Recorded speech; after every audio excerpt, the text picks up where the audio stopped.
આવતીકાલે અમદાવાદના નરેન્દ્ર મોદી સ્ટેડિયમમાં આઈપીએલ ફાઇનલ મેચ રમાવા જઈ રહી છે। ગુજરાત અને બેંગલુરુ વચ્ચેની આ મેચને નિહાળવા ગુજરાતની સાથે દેશભરમાં મોટી સંખ્યામાં ક્રિકેટ રસિકો ઉમટી પડશે।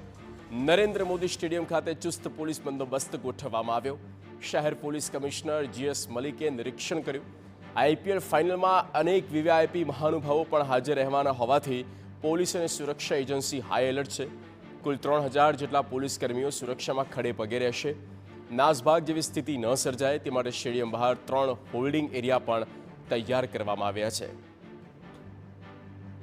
ક્રિકેટ બંદોબસ્ત માટે લગભગ 3000ના ફોર્સ અહીંયા આપણે મૂક્યા છે। આ સિવાય ટ્રાફિક વગેરેના પણ બંદોબસ્ત છે।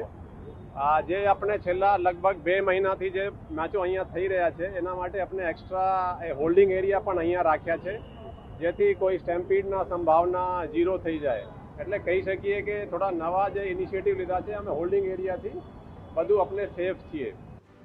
આઈપીએલની ફાઇનલ મેચ શરૂ થાય પહેલાથી લઈને મેચ પૂર્ણ થયા બાદ તમામ પ્રેક્ષકો સુરક્ષિત રવાના થાય ત્યાં સુધી પોલીસ ખડે પગે રહેશે।